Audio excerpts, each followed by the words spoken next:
Vamos, ¿ya? ¿Todo listo? ¿Ya? Bueno, muy buenas tardes. Gracias por acompañarnos en esta tarde de jueves. Les saluda el profesor Melvin Campos Ocampo en nombre de la cátedra Enrique Macaya Laman y como docente de la sección de Comunicación y Lenguaje de la Escuela de Estudios Generales.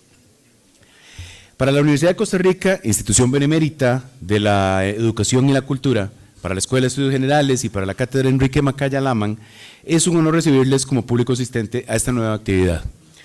El 21 de mayo de 1997, hace 27 años, 28 ya, mediante una resolución de la Vicerrectoría de Docencia se creó la cátedra Enrique Macaya Laman con el fin primordial de generar un espacio para la reflexión, el análisis y la crítica en torno a los estudios generales y la formación humanística.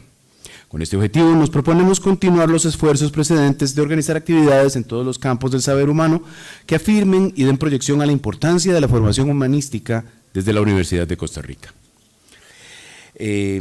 Saludamos a quienes nos acompañan y a nuestros panelistas invitados, el doctor Jorge Barrientos Valverde, profesor de la sección de Historia de la Cultura, y el licenciado Arturo Jiménez Monge, profesor de la sección de Comunicación y Lenguaje, ambos de nuestra Escuela de Estudios Generales. Saludamos también a los docentes, estudiantes y demás público que nos acompañan en el auditorio Abelardo Bonilla y a quienes nos siguen por redes sociales. Reciban la más calurosa bienvenida a esta actividad de la cátedra.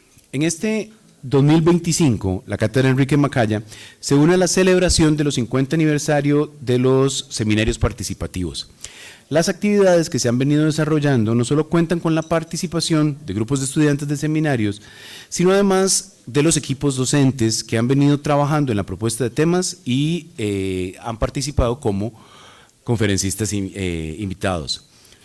La propuesta de los seminarios participativos nace a partir de los acuerdos del Tercer Congreso Universitario entre 1971 y 1972, que planteaba una nueva estructura organizativa para los estudios generales dentro de la universidad, impulsados por el profesor chileno Raúl Torres Martínez.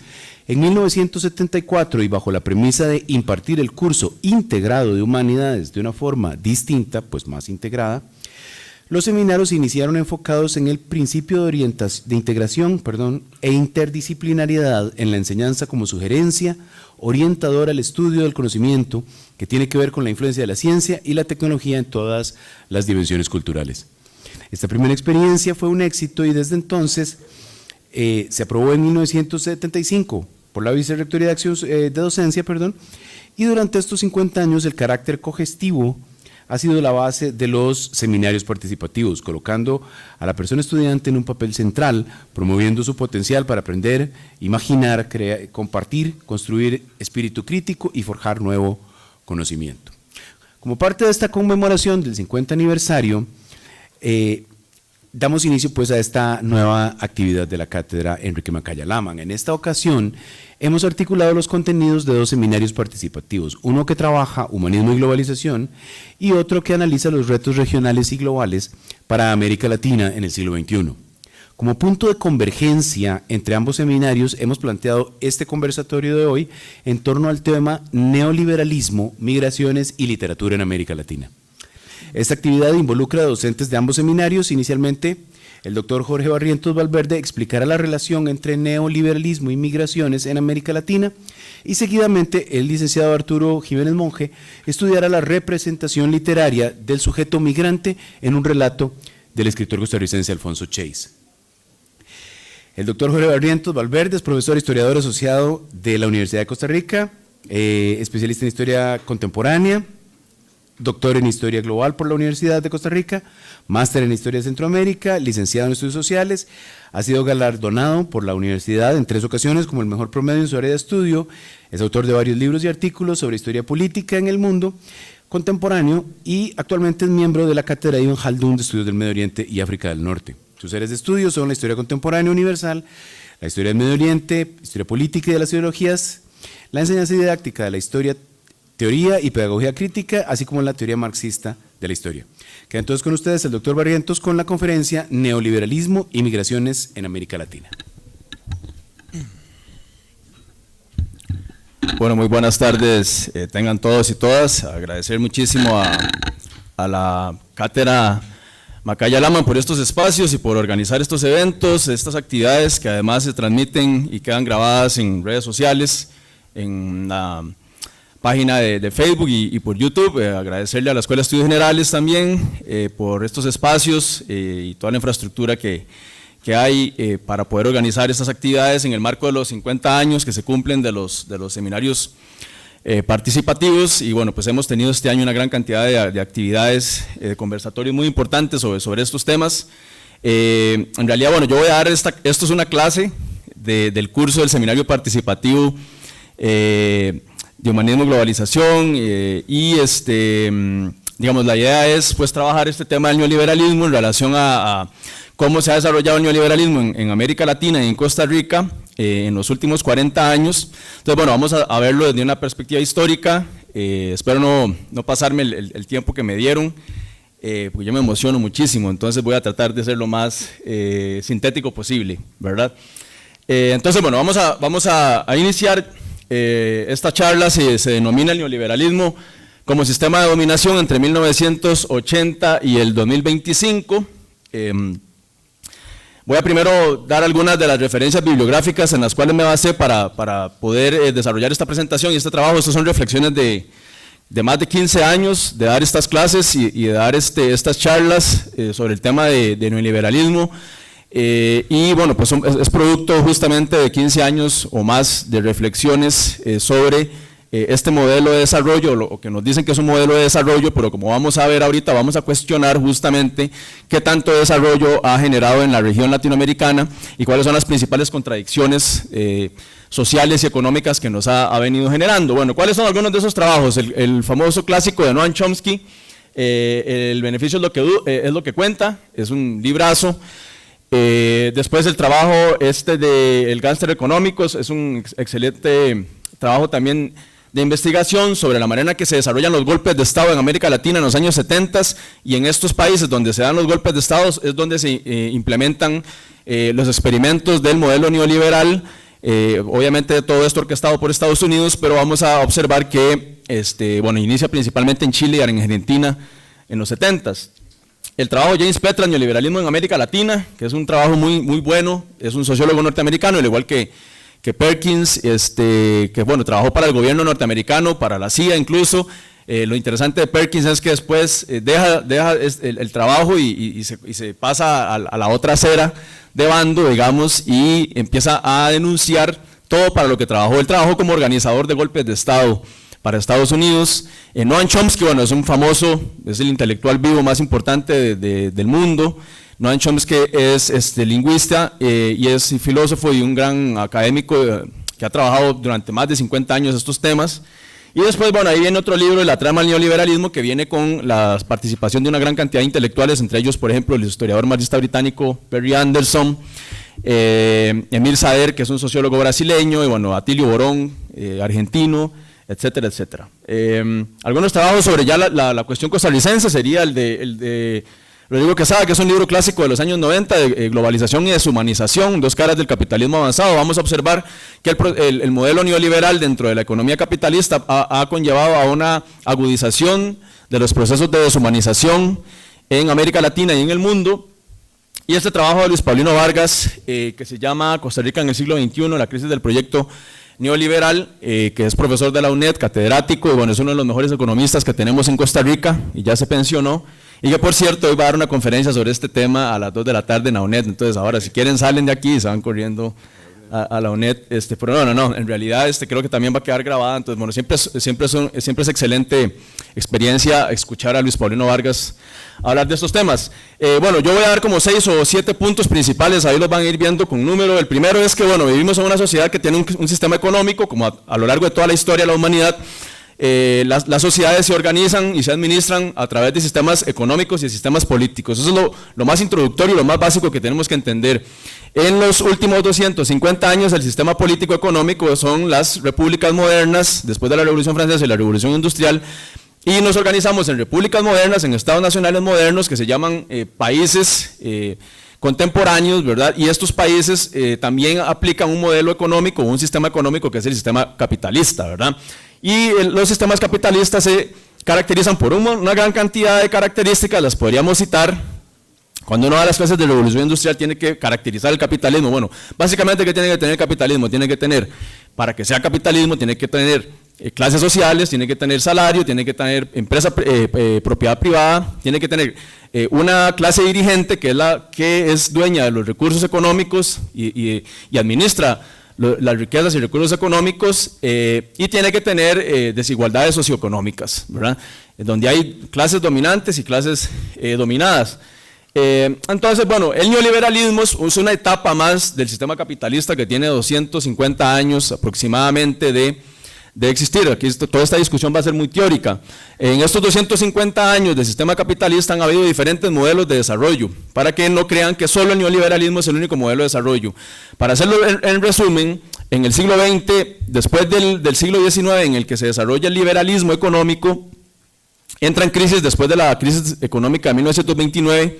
Ustedes se acuerdan en el colegio, bueno, estudiaron todo eso de la crisis económica de 1929, que se cuestiona muchísimo el modelo capitalista liberal.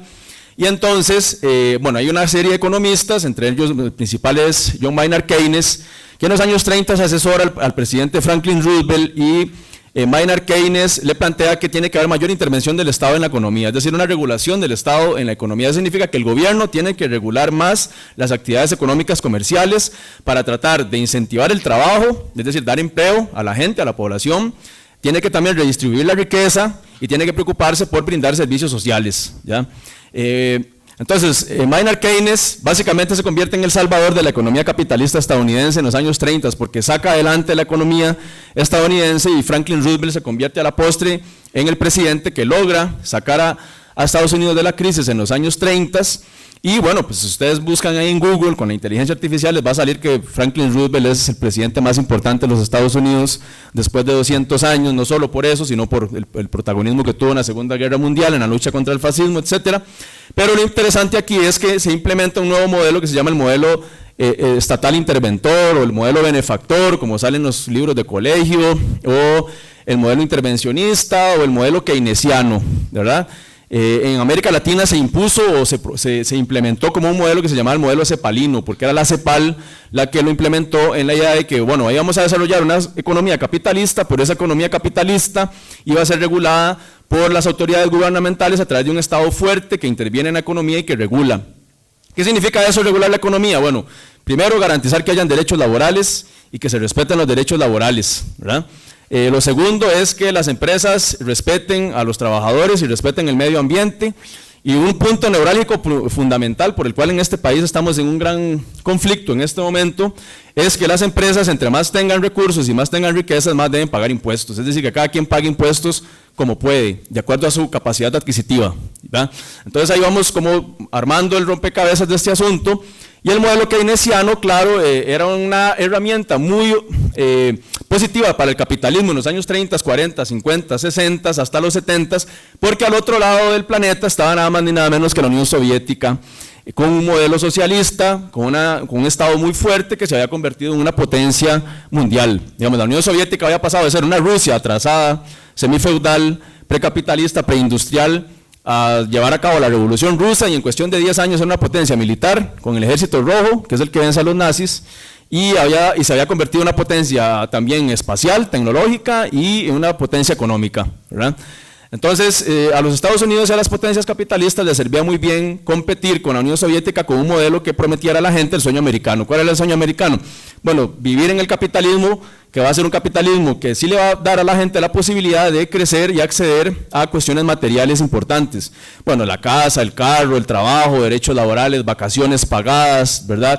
Una economía que prospera, una economía de consumo donde la gente tiene un salario que es creciente, y eso le permite pues acceder a cosas que 100 años atrás, en el siglo XIX, solo la burguesía y la élite podía, ¿verdad? Entonces, vivimos en una sociedad donde hay un conflicto social y hay una lucha de clases que es fundamental, y hay que entender esto porque el modelo neoliberal va a ser la respuesta al modelo keynesiano. Entonces, si ustedes lo quieren ver como, digamos, en si lo quieren ver en una línea del tiempo, como se hace en las clases, ¿verdad? En la línea del tiempo, entre 1940 y 1980, se lleva a cabo este modelo keynesiano, este modelo cepalino, que es de intervención del Estado, y se llevan a cabo una gran cantidad de reformas sociales. En Costa Rica las reformas sociales son importantísimas y son la base de la Costa Rica de hoy en día, que son básicamente en los años 40, la Caja Costarricense del Seguro Social, la Universidad de Costa Rica, el Código de Trabajo, las garantías sociales, ¿verdad?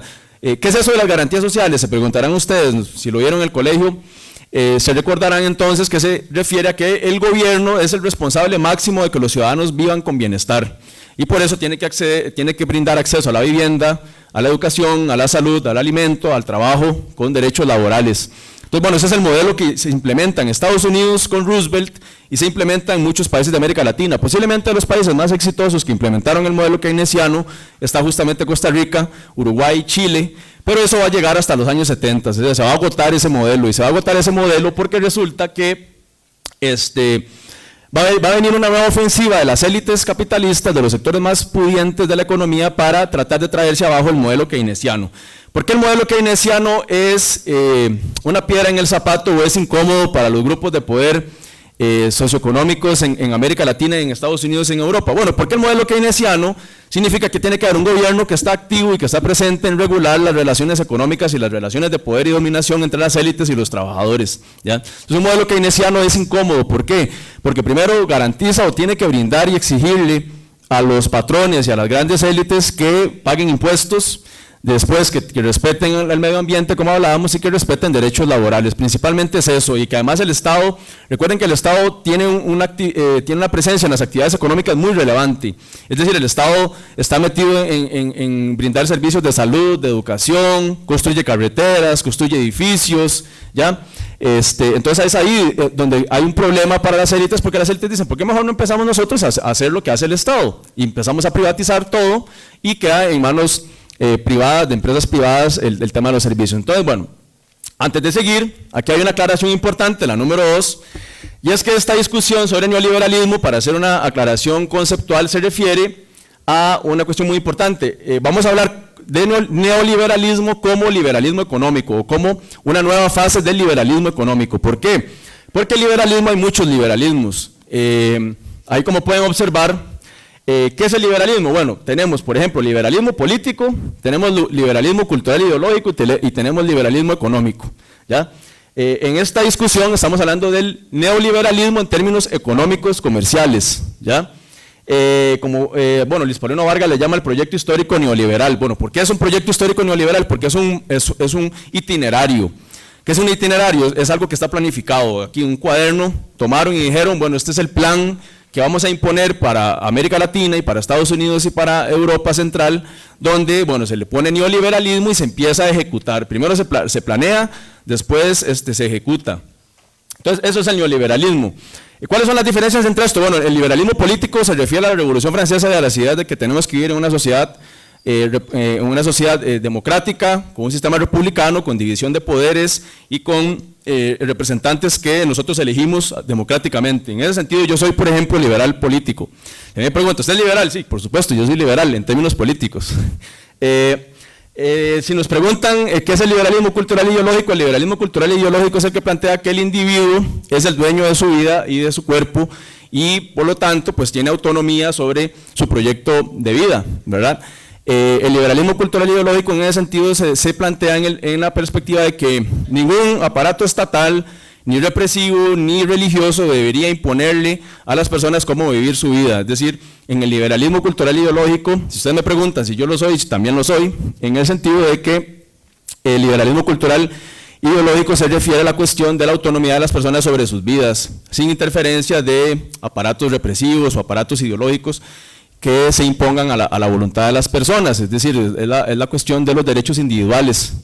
Entonces, hasta ahí vamos bien. Digamos, yo soy liberal político y liberal cultural, pero cuando hablamos de liberalismo económico el asunto se pone más complejo, porque el liberalismo económico entonces principalmente se refiere al asunto de cómo se administran y organizan las actividades económicas y comerciales en nuestros países capitalistas. Cuando hablamos de liberalismo económico, ahí sí yo tengo problemas con el liberalismo económico.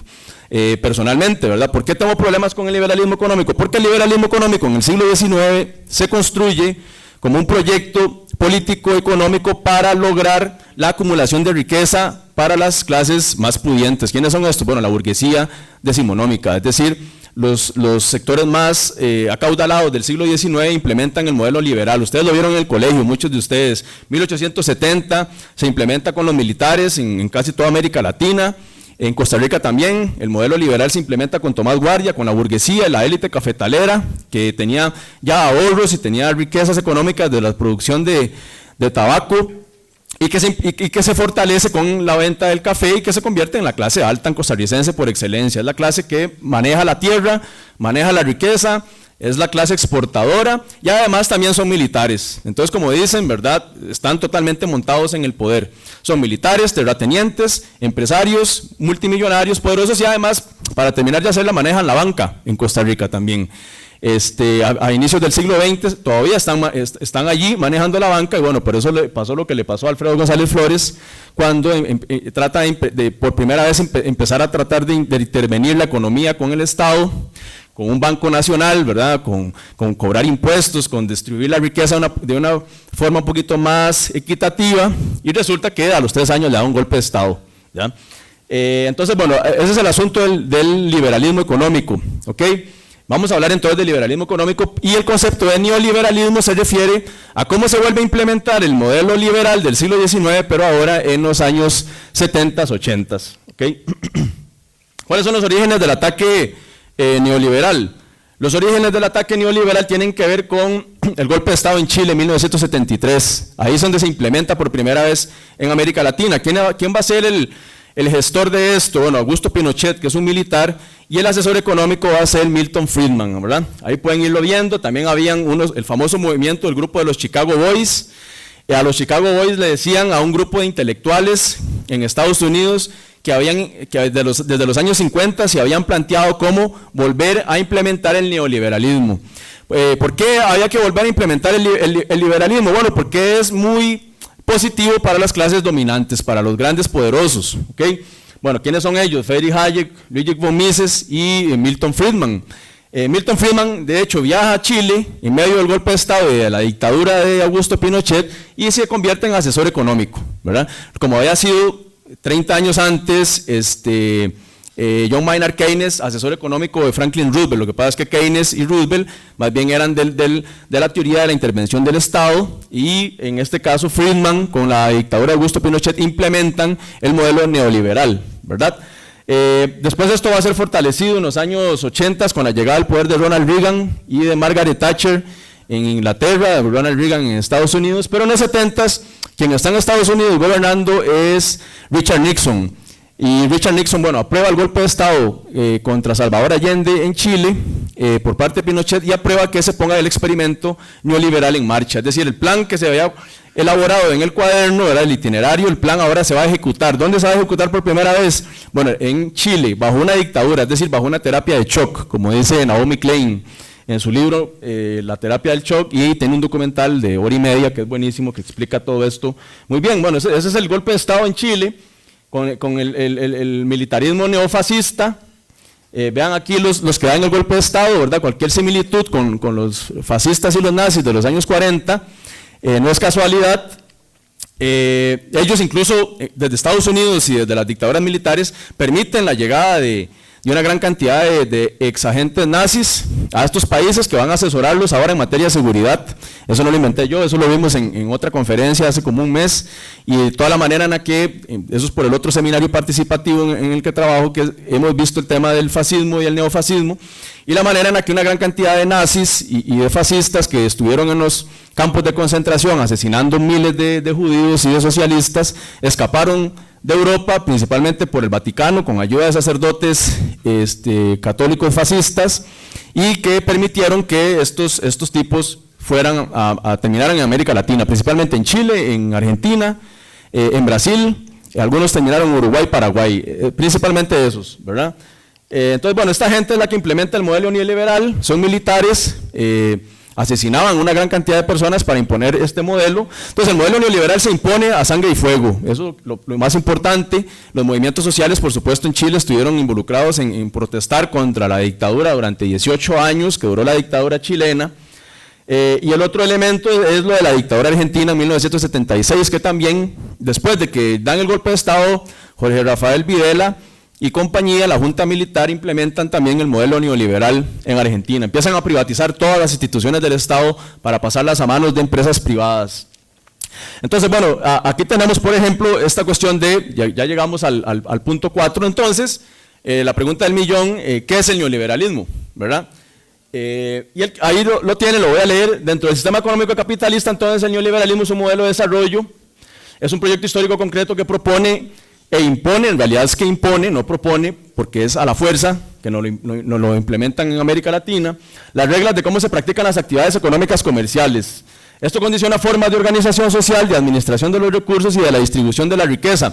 Por eso es importantísimo hablar de estos temas, porque es lo que determina y condiciona la vida de todos nosotros en este momento, ¿verdad? Cuando a ustedes no les alcanza la beca, o cuando ustedes tienen problemas económicos para venir a la universidad o poder comerse algo en la soda, es porque básicamente pues vivimos en una sociedad donde las reformas neoliberales han hecho una gran cantidad, desde hace muchos años, una gran cantidad de recortes presupuestarios. Y esos recortes presupuestarios terminan de una u otra forma afectando a la economía de las familias y de las personas, ¿verdad? Entonces es un plan elaborado por la clase alta, los sectores más poderosos piden flexibilizar la economía y el comercio con el fin de generar mayor crecimiento económico. Entonces sí, muy bien, crecimiento económico es que la riqueza crece y la riqueza se produce, pero el gran problema es que el crecimiento económico no es igual al desarrollo económico, es decir, esa riqueza no se está distribuyendo, esa riqueza se está acumulando en pocas manos, ¿verdad? Entonces, eso es el neoliberalismo. En concreto, ¿qué es lo que busca la reforma neoliberal? ¿Qué es lo que plantea? Entonces, bueno, primero que todo, privatizar instituciones del Estado, que ya lo dijimos. Número 2, abrir la economía de los países latinoamericanos a la inversión extranjera, de capitales extranjeros. Bueno, eso por supuesto que mucha gente va a decir, es muy positivo, sí, es positivo porque genera empleo, pero después vamos a tener problemas con, por ejemplo, las zonas francas, que no pagan impuestos, o vamos a tener otros problemas, que es lo que se está presentando en este momento, que es el tema de moda de los últimos 4 o 5 años, que es la gentrificación, es decir, la inversión extranjera lo que está haciendo es generando que el país da muchas facilidades a que extranjeros de mucho dinero vengan a invertir al país, no se les cobra impuestos, se les hace exenciones fiscales, se le cobra poquito por el agua y la luz, por los servicios básicos, etcétera, pero después están adueñándose de todas las regiones costeras y turísticas más importantes. Entonces, bueno, como vi recientemente en una imagen, pareciera que los lugares más paradisíacos que tiene Costa Rica están quedando para los extranjeros y para la gente adinerada, es decir, el 10% de la población. Los demás quedan relegados. Entonces, bueno, esta cuestión de la inversión de capital extranjero se refiere a eso. Después, lo otro es que los países que prestan dinero empiezan a cobrar las deudas a los países que piden préstamos. Nosotros los latinoamericanos, bueno, sociedades que venimos del colonialismo español y que venimos del legado y la herencia colonial, cuando nos independizamos no tenemos una economía fuerte, entonces tenemos que estar pidiendo préstamos. Eso viene desde el siglo XIX. Y en el siglo XX también se siguen pidiendo préstamos a entes financieros internacionales. Después de 1950 eso va creciendo, eso genera algo que se llama la deuda externa.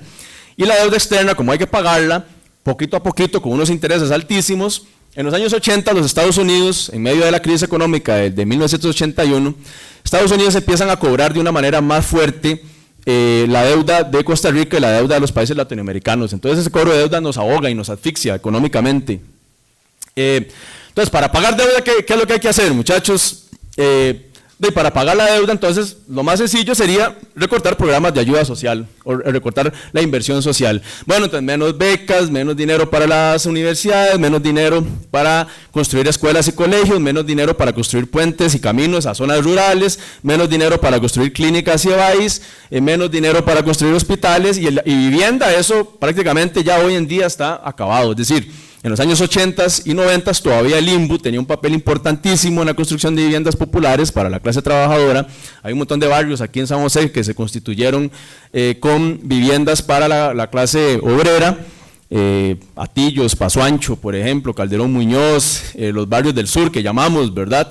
Eso dejó de existir en Costa Rica prácticamente porque ya la capacidad que tiene económica el Estado y el gobierno para financiar vivienda, para que la gente tenga acceso a la casa, dejó de implementarse porque se recortó el presupuesto. Entonces ya no hay presupuesto, ¿verdad? El otro elemento importante es reducir el tamaño del papel del Estado en la economía. El Estado no interviene las grandes élites capitalistas hagan lo que tienen que hacer y nosotros no nos metemos en nada, ¿verdad? No regulamos las relaciones obrero-patronales, no regulamos si pagan impuestos o no, etcétera, etcétera. Mercantilizar los recursos naturales, bueno, eso se ve en los seminarios de problemas ambientales, ¿verdad? Está clarísimo que aquí el asunto es que el recurso natural el dueño de los recursos naturales son los seres humanos y los pueden explotar y destruir a como quieran, siempre y cuando produzcan riqueza, ¿verdad? Se permite que la banca privada ingrese. En los años 80 en Costa Rica la banca privada ingresa con mucha fuerza, y en los 90 y bueno, hoy estamos en una competencia entre banca privada y banca estatal, y los bancos estatales básicamente los han venido quebrando en cuestión de 30 años. En Costa Rica el modelo neoliberal no se impone por la fuerza de manera totalitaria, con una dictadura militar como en Chile o en Argentina, sino que en Costa Rica se implementa paulatinamente para que la gente no se ponga brava, ¿ya?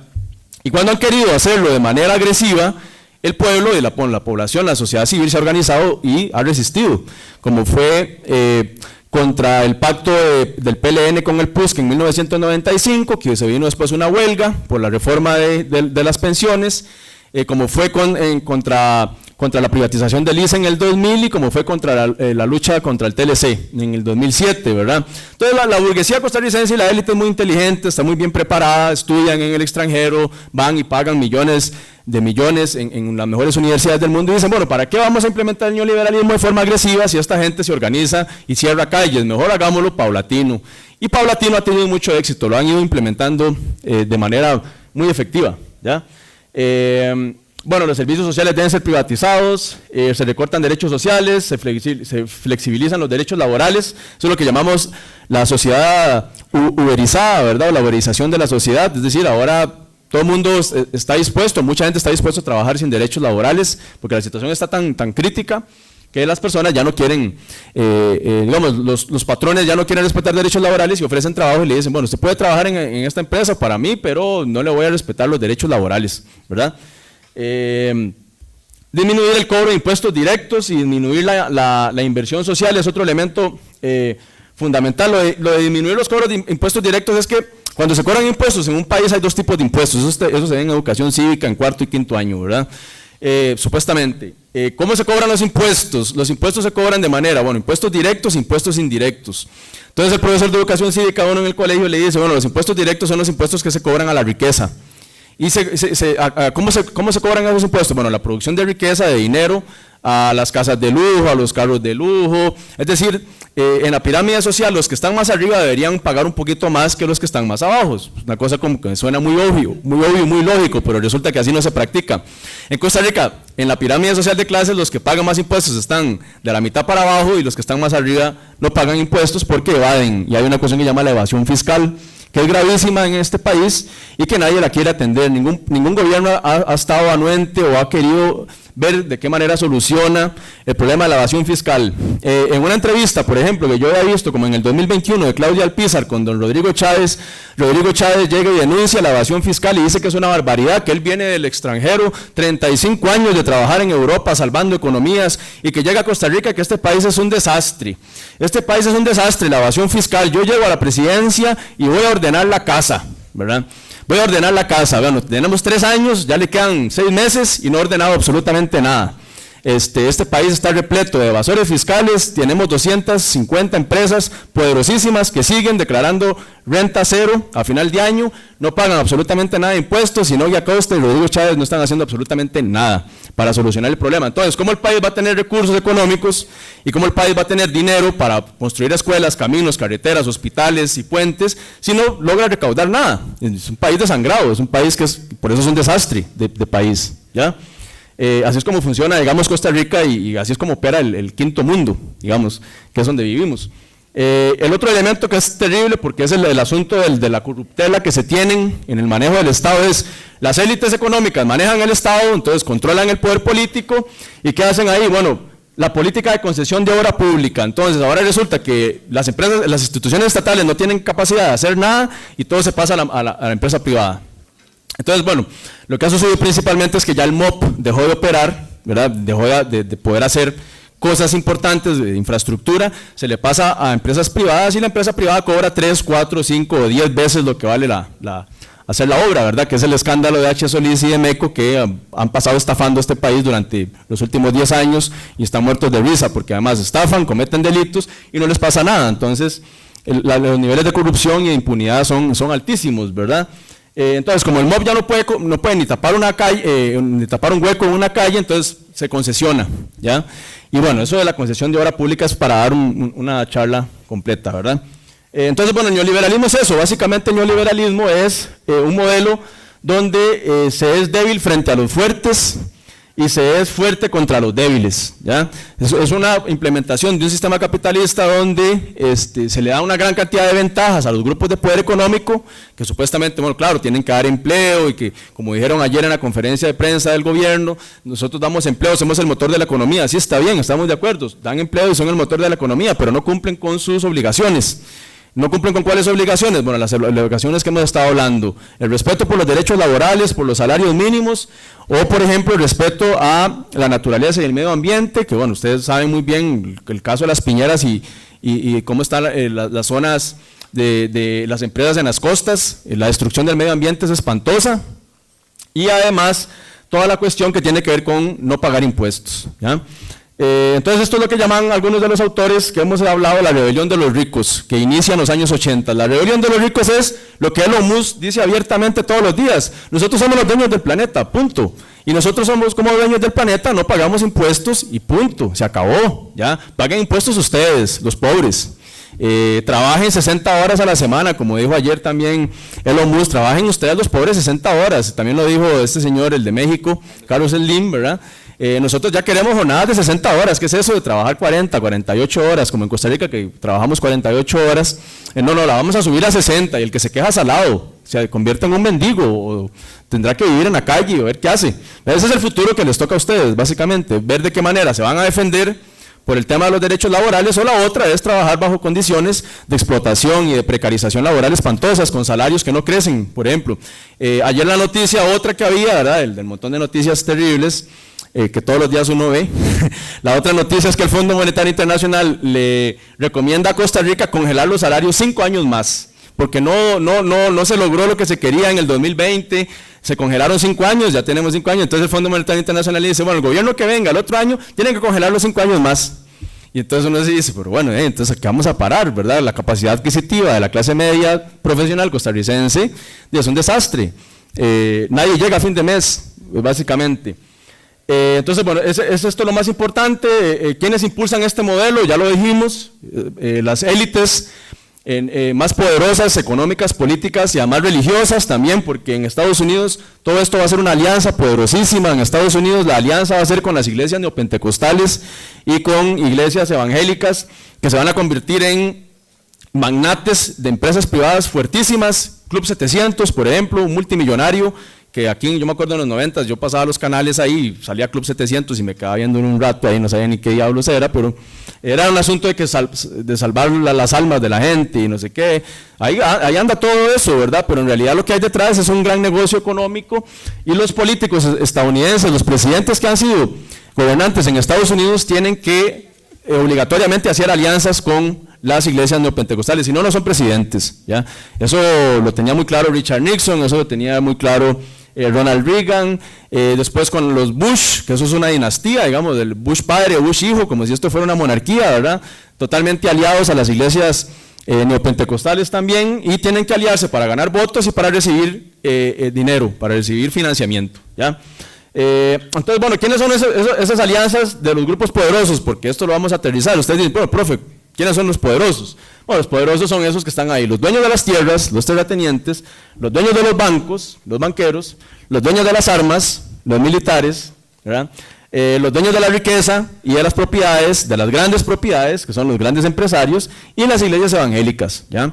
Y todo esto incluso en los años 80 se dio como una forma de alianza para contrarrestar el catolicismo social y para contrarrestar a la teología de la liberación, que en América Latina está convirtiéndose en un proyecto cada vez más fuerte, donde se planteaba la idea de que construyéramos una sociedad más equitativa, más justa, más igualitaria, donde se respetara la dignidad humana.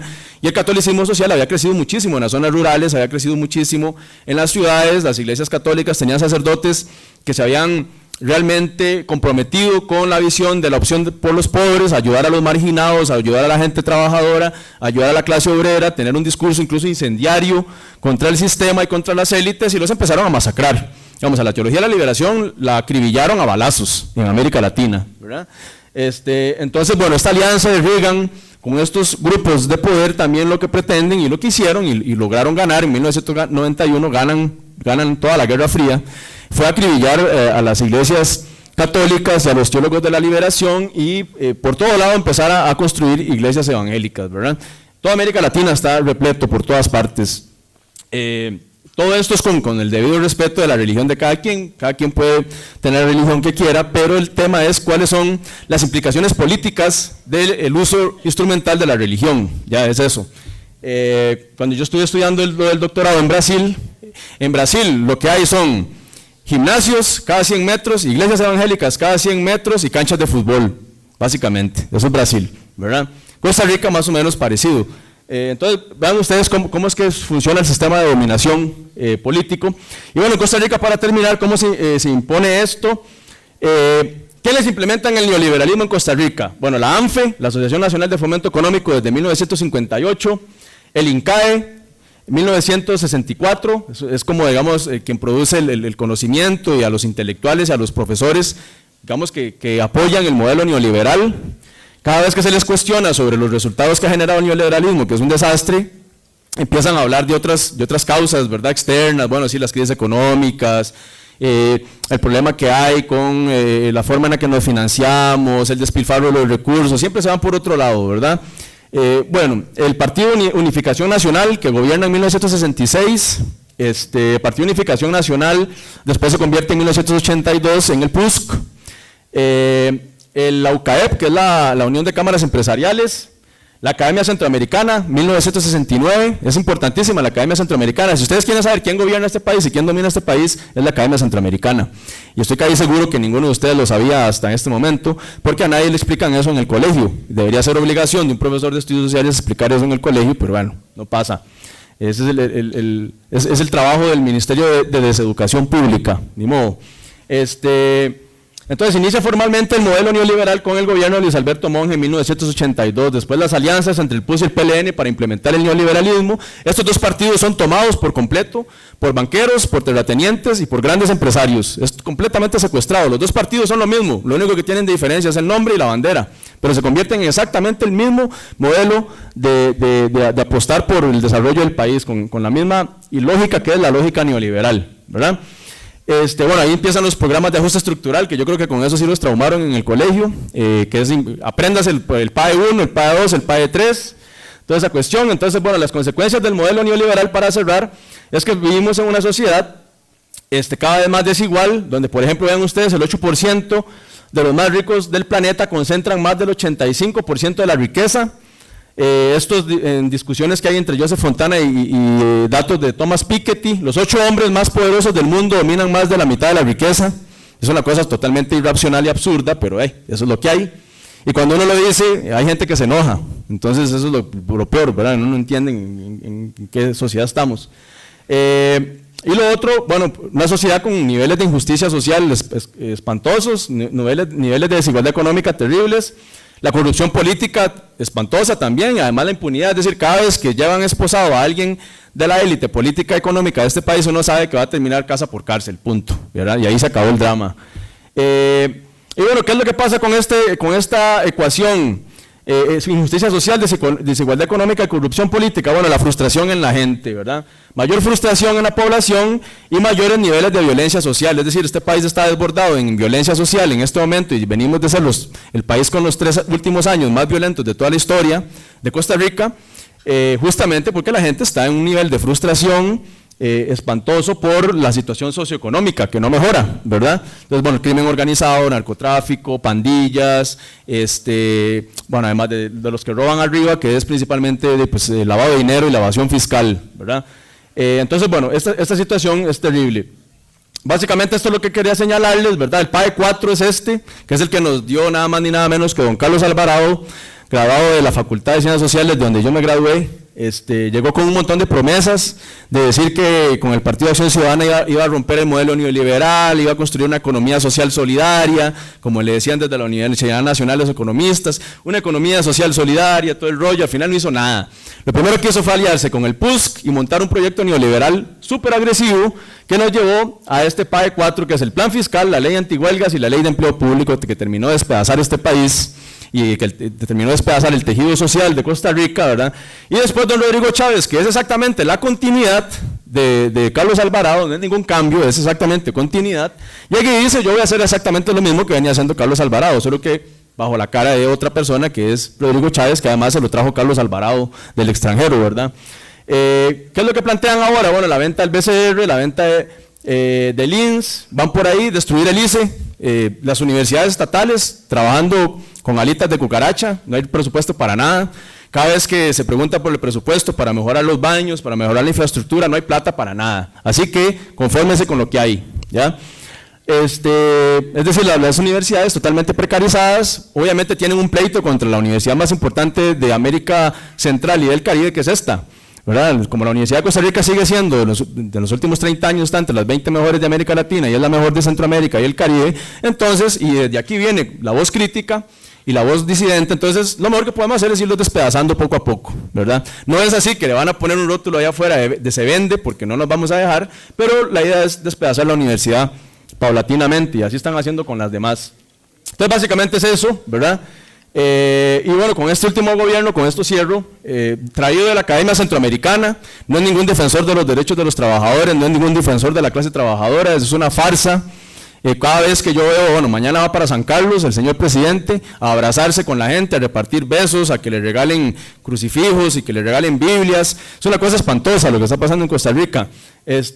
Mañana va para allá, posiblemente a tirar discursos violentos y agresivos contra todo el mundo, a decir que le quiere dar un golpe de Estado al Poder Judicial, que las universidades están repletas de rebeldes que lo quieren matar, que el OIJ se la tiene jurada para darle un golpe de Estado, es una cosa espantosa.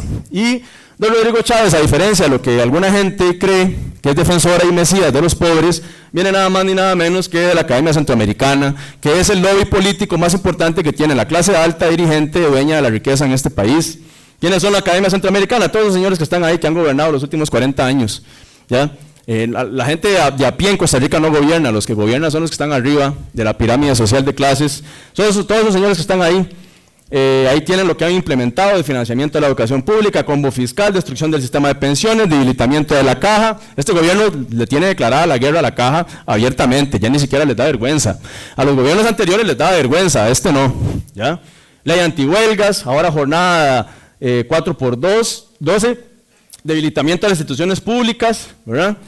Ningún espacio que incluya a esta gente debe ser apoyado por personas que creemos en la justicia social y en los derechos humanos, ¿ya? Esa es la Academia Centroamericana, es un desastre, ahí tienen los nombres y apellidos de quienes han estado en la Academia Centroamericana durante años de años y que han manejado el Estado como un instrumento para poderse acomodar negocios y seguir acumulando riquezas, ¿verdad? Por eso Costa Rica tiene una acumulación de riquezas altísima, en pocas manos, ¿verdad? Y por eso el coeficiente de Gini, que es el que mide la desigualdad social en un país, eso es un coeficiente Gini que nos ubica a los costarricenses como uno de los países más desiguales del mundo y más desiguales de América Latina. En este momento estamos entre los 10 primeros, estamos en el top 10, justamente porque las políticas neoliberales económicas que ha implementado esta gente ha sido un rotundo fracaso. Y bueno, pues habrá que ver cómo balanceamos esta situación, ¿verdad? Evidentemente, lo más importante es que a la hora de balancearlo sí necesitamos llevar a cabo cambios y reformas sociales, porque bueno, la consecuencia principal es justamente de lo que vamos a hablar ahorita, que son los flujos migratorios, es decir, una población desesperanzada y una población sin trabajo digno, sin acceso a educación y a salud, lo que hace es irse de sus países, y eso es lo que ha pasado con América Latina y las migraciones hacia Estados Unidos y hacia Europa, porque ahora España está recibiendo una gran cantidad de latinoamericanos también. Entonces bueno, básicamente lo voy a dejar por aquí, por asuntos de tiempo. Muchas gracias.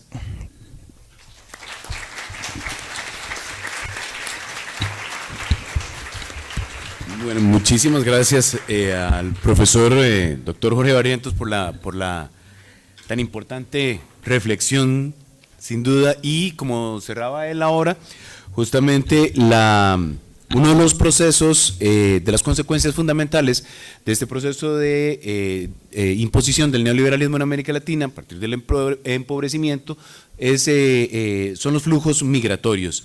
Entonces, a continuación, el licenciado Arturo Jiménez Monge nos presentará un estudio sobre las migraciones como parte de esas mencionadas consecuencias. Pero en este caso, específicamente visto desde la literatura, en una conferencia que se titula Escritura y oralidad como conflicto identitario del sujeto migrante en el relato Recordar cosas nuevas de Alfonso Chase. El profesor Jiménez Monge es docente e investigador de la Universidad de Costa Rica, filólogo y egresado de la maestría en literatura latinoamericana de esta universidad. Es licenciado en docencia en filología española por la Universidad Estatal a Distancia y sus temas de estudio e investigación abarcan la pedagogía crítica y los estudios literarios, las vanguardias latinoamericanas del siglo XX, el humor y la filosofía en la literatura. Queda con ustedes entonces el licenciado Jiménez Monge.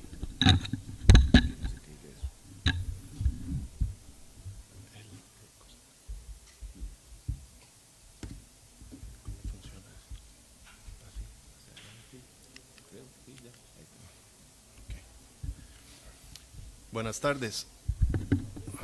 ¿Se escucha bien así? Sí. Muchas gracias a las personas asistentes y a quienes han estado involucrados en estas actividades. Muchas gracias por la oportunidad y este espacio.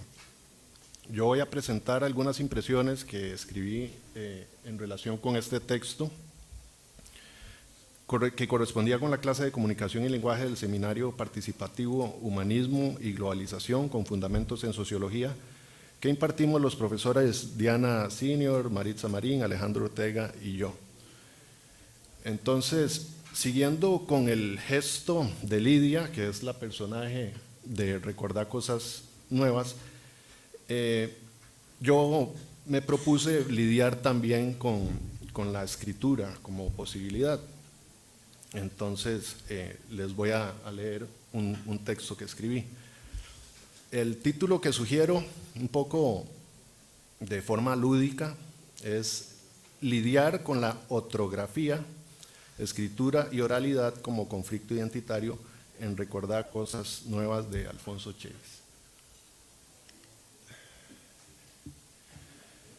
La historia juega extraños paralelismos. La ortografía había sido el problema central cuando se fundó la monarquía absoluta española, problema centuplicado por la necesidad de administrar un vastísimo imperio. El mismo problema vuelve a ser encarado por el equipo letrado latinoamericano al fundarse los estados independientes, sobre todo al asumir puestos educativos en la institucionalización del nuevo poder. Ese abismo entre la pronunciación americana y las grafías conservadas por los letrados dificultaba, según ellos, el aprendizaje de la escritura, por lo cual era un problema pedagógico concreto. Recordar cosas nuevas de Alfonso Chase es el quinto título que aparece en la colección de cuentos Ella usaba bikini de 1991. Se trata de un relato que representa y se presenta como una carta informal, escrita a mano y sin ortografía. Su destinador es Lidia, una migrante costarricense en Costa Rica, y el destinatario, una amiga suya en Nicaragua, cuyo nombre ignoramos, ya sea porque está ausente o silenciado, ya porque desaparece como no dicho ni traducido a lo escrito. Los datos de fecha y lugar, así como otros aspectos contextuales, se infieren de las afirmaciones hechas por Lidia en el cuerpo de la carta. Por ejemplo, nada pasa de importancia, mi salud es buena a pesar de que me duelen las piernas y no estoy segurada. Nada de lo que me ha pasado es bueno, pero tampoco es malo. Aquí no pasa nada como allá. Manuel dice que no quiere saber nada de vos, nada, nada, que si seguís allá es porque te gusta y porque sos piricuacua. Me da miedo que vean esta carta, puede que las abran, nunca se sabe. Yo aquí no voy a nada de políticas, no quiero saber nada de eso. Me da miedo hablar de esas chochadas. No te pongas a meterte en políticas. La Violeta vino por aquí, pero no quiso recibir a las comadres.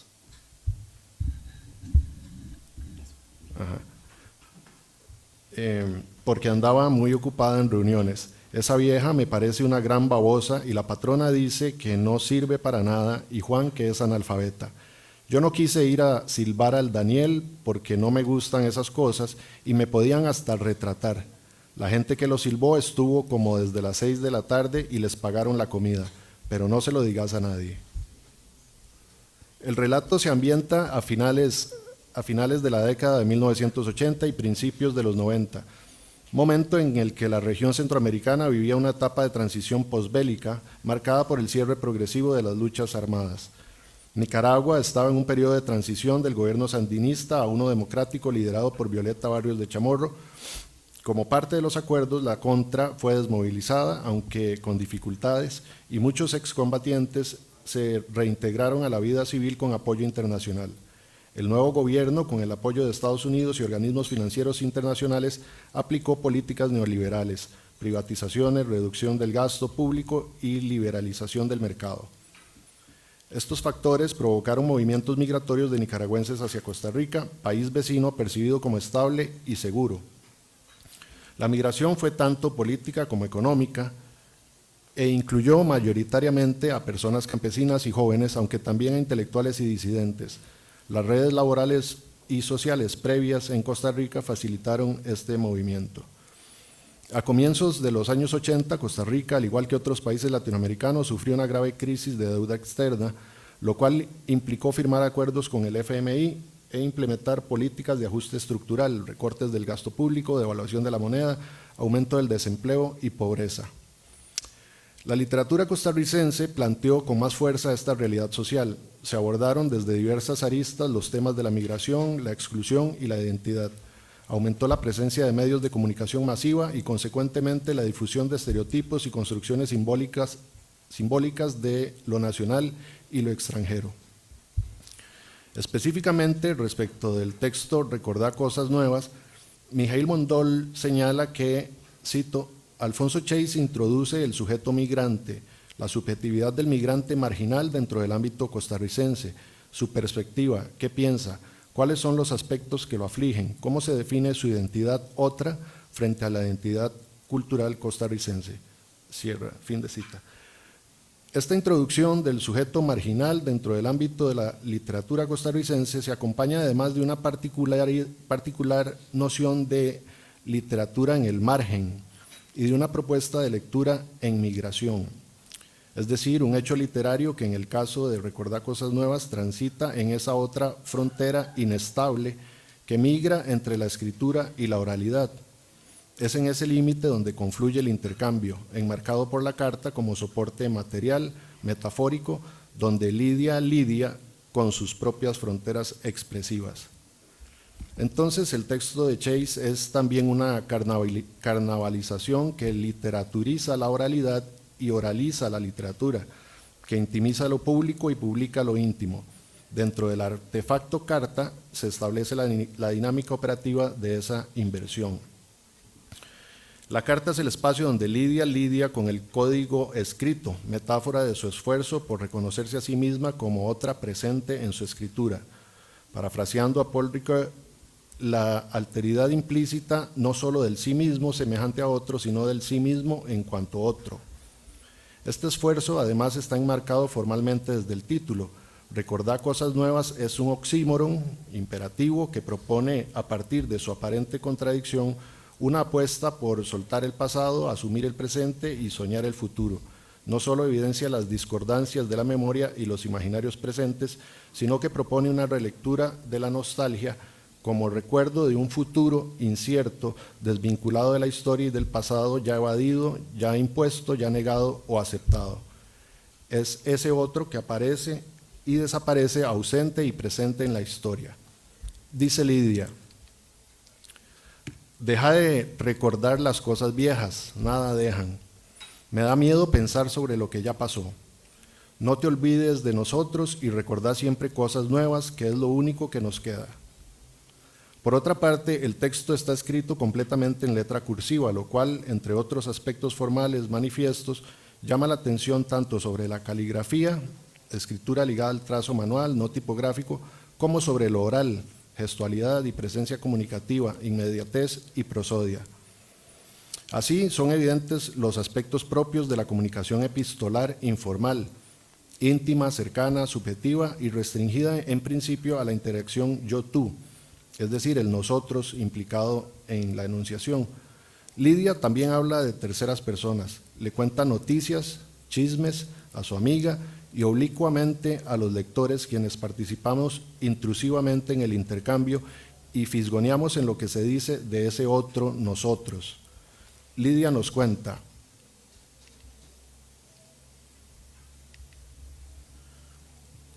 la patrona no vive con su marido, que vive en otra casa con otra mujer. No sé mucho de lo que pasa, pero cada fin de mes viene el hombre a dejarles reales. No pasa de la puerta.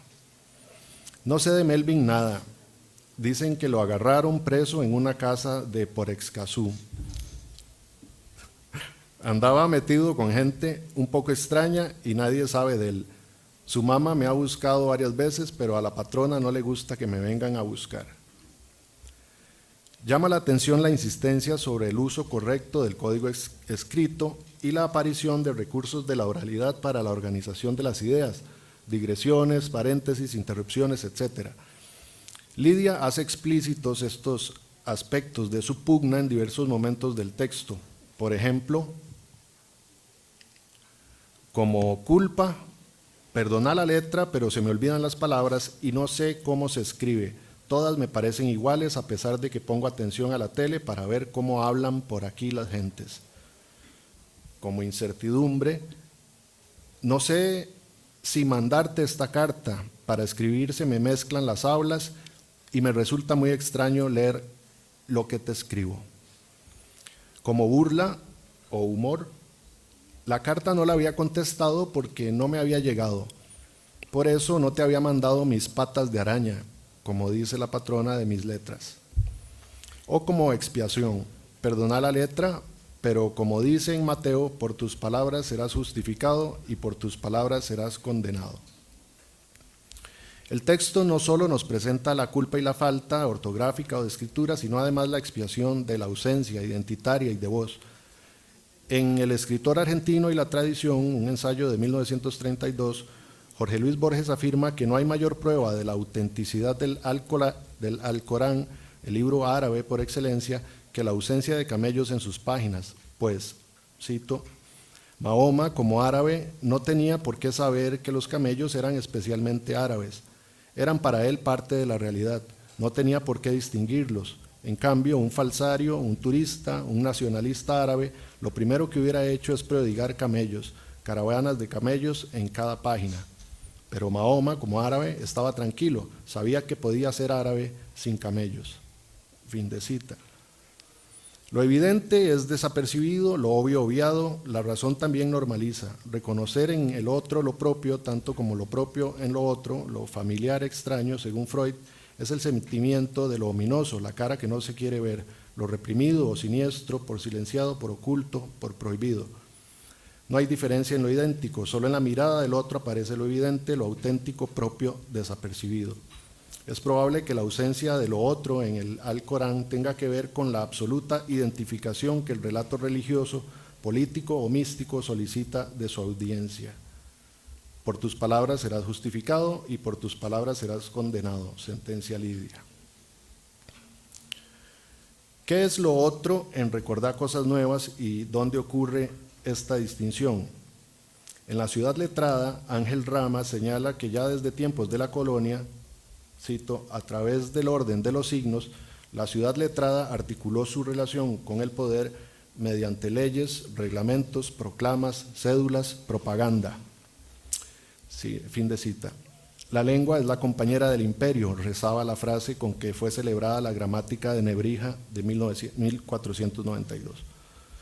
Resulta curioso que la carta, junto con las crónicas y las relaciones, fue el género literario más encumbrado y prolijo durante la colonia, pero además, al lado de su carácter político y precisamente por ser el género literario de comunicación del poder, eran textos que se exponían a múltiples peripecias antes de llegar a sus destinatarios. Señala Rama que para esas épocas, cito, los barcos eran permanentemente portadores de mensajes escritos.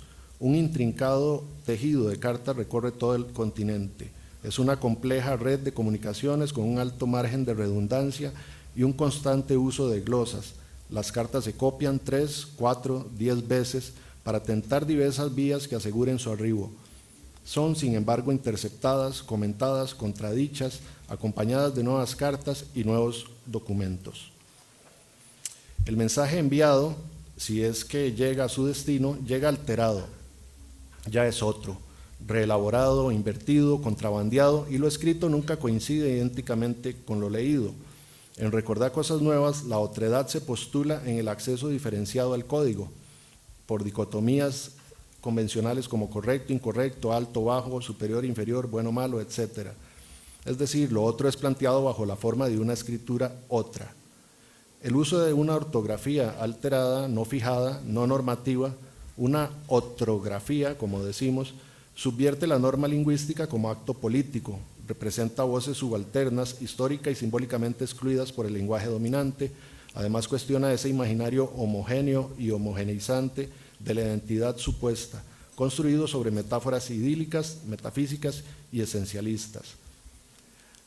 Siguiendo con Rama, este afirma que para aquellos tiempos de la colonia, cito, para llevar adelante el sistema ordenado de la monarquía absoluta, para facilitar la jerarquización y concentración del poder, para cumplir con su misión civilizadora, resultó indispensable que las ciudades dispusieran de un grupo social especializado al cual encomendar esos cometidos. Su acción se cumplió en el prioritario orden de los signos y su implícita calidad sacerdotal contribuyó a dotarlo de un aspecto sagrado. Los signos aparecían como obra del espíritu y los espíritus hablaban entre sí gracias a ellos. No solo la escritura, también la lectura quedó reservada al grupo letrado, que hasta mediados del siglo XVIII estuvo prohibida a los fieles la lectura de la Biblia, reservada exclusivamente a la clase sacerdotal. Este exclusivismo fijó las bases de una reverencia por la escritura que concluyó sacralizándola. Fin de cita. Lidia, ¿con qué lidia? Con la incorrecta escritura de una carta como vía y espacio de autenticación, con su deseo solitario de ser en ese otro lugar. Establece una problematización comunicativa con otra que también ahora es ella misma. Es esta tensión comunicativa la que podría revelar las relaciones implícitas, los signos de alteridad e identidad ocultos por evidentes en el texto. Se trata de un hablar diferido que señala hacia la presencia del mensaje al reflexionar en ese impedimento formal. La anécdota, el chisme, el cuento como tal son eclipsados por la constante apelación a las dificultades que experimenta Lidia respecto de la forma de su mensaje, su carácter intransferible, esta nueva frontera que ahora paradójicamente la comunica mediante la carta y la palabra escrita. Esta insistencia sobre las limitaciones en y del código escrito actualiza la función metalingüística que opera en el germen del texto, que por lo demás se sitúa entre el cuento y la carta, es decir, entre el enunciado y el aspecto de su enunciación, entre lo dicho y el comentario de su forma. Esta función opera en una dialéctica, mapa-territorio, cartografía sobre la grafía de una carta. Su voz, su hablar radica y hace nodo en la conciencia de esa limitación, o sea, en la distancia del significado al que apunta y los avatares del significante que lo señala. Ángel Rama indica respecto de las dinámicas de colonización que, cito, fue la distancia entre la letra rígida y la fluida palabra hablada la que hizo de la ciudad letrada una ciudad escrituraria, reservada a una estricta minoría, y que en el comportamiento lingüístico de los latinoamericanos quedaron nítidamente separadas dos lenguas. Una fue pública y de aparato, oratoria, religiosa, las ceremonias civiles, las relaciones protocolares. La otra fue la popular y cotidiana, utilizada por los hispano y lusohablantes en su vida privada y en sus relaciones sociales dentro del mismo estrato bajo, de la cual contamos con muy escasos registros y de la que sobre todo sabemos gracias a las diatribas de los letrados. Fin de cita. Retomando las ideas esbozadas respecto a Recordar Cosas Nuevas de Alfonso Chase, podemos plantear a modo de síntesis lo siguiente. 1. El análisis propuesto articula escritura, oralidad y migración como núcleos de conflicto identitario. Este ejercicio literario tiene como telón de fondo el entorno histórico centroamericano, particular de finales de los años 80 y principios de los 90. 2. La subjetividad del migrante marginal se visibiliza desde una perspectiva que se distancia de las formas dominantes en la literatura costarricense.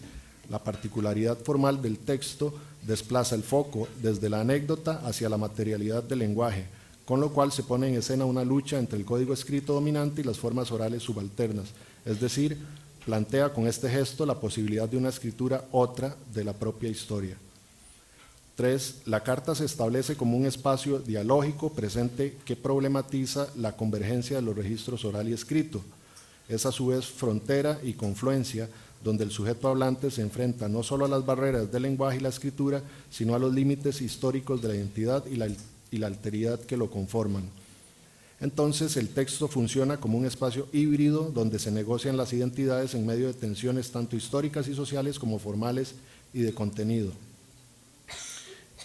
4. El uso no normativo del lenguaje, lo que llamamos con el anagrama otrografía, desafía el modelo letrado dominante heredado desde la colonia. Esta subversión del código lingüístico opera como acto político que revela las jerarquías históricas de acceso al poder a través de la escritura, a la vez que evidencia los mecanismos de exclusión que históricamente han marginado ciertas voces en el campo literario y social. Esta crítica se basa en las ideas de Ángel Rama sobre la ciudad letrada, donde el lenguaje escrito era monopolizado por una élite y utilizado como herramienta de control social y simbólico. Lidia, el yo epistolar, enfrenta una situación sociocomunicativa ajena, pero con la que intenta reescribirse. La carta se convierte así en plataforma de denunciación y espacio fronterizo, donde el migrante confronta lo silenciado, lo dicho y los límites de lo decible. Y 5. El texto no solo cuenta una historia, sino que reflexiona constantemente sobre el lenguaje mismo. Lidia exhibe su lucha con la ortografía y la escritura como parte de su búsqueda de autenticación subjetiva y sociocultural. El cuento, en tanto género, se enmascara en la forma epistolar como estrategia literaria que visibiliza el conflicto entre la expresión auténtica y las normas impuestas, funcionando como metáfora del desarraigo y la fragmentación del sujeto migrante. La historia de Lidia, finalmente, nos interpela sobre nuestra capacidad para leer cosas nuevas y evidencia las barreras desapercibidas del lenguaje, la tradición y la costumbre que marginan otras formas de ser y narrar. Muchas gracias.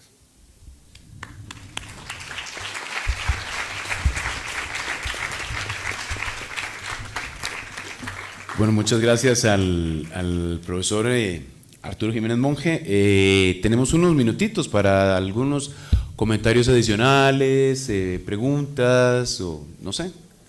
Queda abierto el espacio para que si alguien tiene alguna duda. Sí, por allá.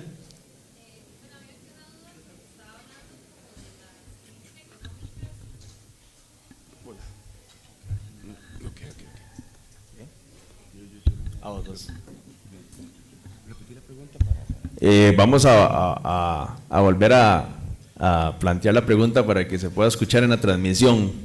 Entonces ahí con el micrófono. Gracias. Que es que no me quedó muy claro cuando estaba hablando como sobre todo de Chile y de Argentina durante los años 80, que en la presentación decía como que hubo crisis económicas de inflación. No me quedó claro si el neoliberalismo fue el que llevó a esas crisis económicas o si por el contrario esas crisis económicas fueron como una razón más que dieron para establecer el neoliberalismo. ¿Alguien más? Tal vez antes de darle la palabra al profe. Levántate, por favor.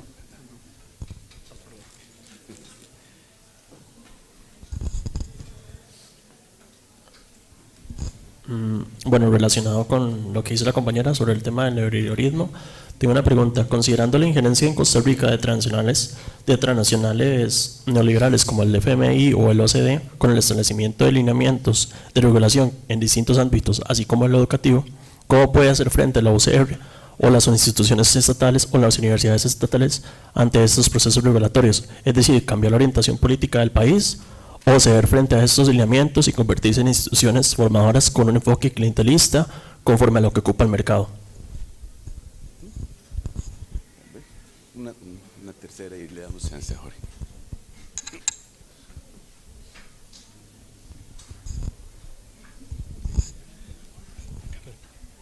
Buenas tardes.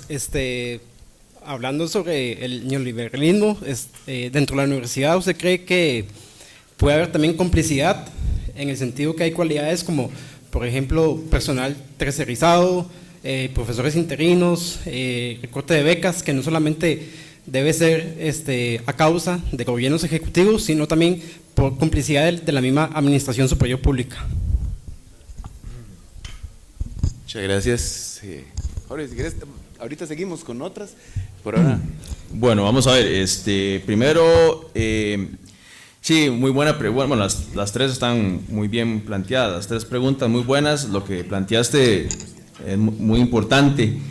La duda que estabas planteando de la crisis económica que cité ahí en la presentación, bueno, por un asunto de tiempo no pude explicarlo bien, ¿verdad? Porque bueno, para esto uno puede dar un curso de un semestre. Básicamente se puede dar un curso perfectamente sobre historia del neoliberalismo. De hecho, bueno, ustedes vieron la bibliografía, hay libros enteros sobre el neoliberalismo. El asunto de la crisis económica tiene que ver con dos aspectos. En los años 70, digamos, el agotamiento del modelo keynesiano y del modelo interventor, que había generado que ciertos países y ciertas sociedades capitalistas a nivel mundial lograran buenos índices de desarrollo humano, buenos indicadores sociales, entre ellos Costa Rica, que por ejemplo Costa Rica en 1991 tenía los mejores índices de desarrollo humano de toda América Latina junto con Uruguay. Es decir, tenía indicadores sociales muy buenos para la región, ¿verdad? Y bueno, después de 1991 entramos en esta fase de la implementación de los programas de ajuste estructural que son producto de la crisis económica. Entonces, la crisis económica estalla principalmente en 1981, pero tiene varios antecedentes. El primero es la crisis del petróleo en 1973 y el segundo es la crisis del petróleo nuevamente en 1979. En 1973 la crisis petrolera con los países del Medio Oriente se debe principalmente a la guerra del Yom Kippur, que es el conflicto entre una coalición de países árabes que atacan a Israel en el Día de Acción de Gracias y que genera pues un conflicto militar entre varios países de la OPEP, que están involucrados con la OPEP y el Estado de Israel. Esto genera a que como represalia la OPEP suba los precios del petróleo a países que apoyan a Israel desde Occidente. La mayoría de países occidentales, por ejemplo los países americanos han sido históricamente desde 1948 pro-Israel, pro-Estado de Israel. Entonces una forma de atacar la economía capitalista de Estados Unidos y de otros países de América Latina que han estado aliados con el Estado israelí era justamente el tema de llevar a cabo sanciones económicas y entre ellas la principal era el aumento de los precios del petróleo. Entonces esa crisis de 1973 más la crisis que se va a dar en 1979 por la revolución iraní. En 1979 se da un proceso revolucionario en Irán donde se derroca al Shah Pahlavi, que es una dictadura pro-estadounidense, es una dictadura montada por Estados Unidos desde 1952, y el Shah Pahlavi es derrocado por un movimiento revolucionario chiita, y este movimiento revolucionario es antiimperialista y anti-Estados Unidos, que son los que gobiernan desde 1979 hasta la actualidad.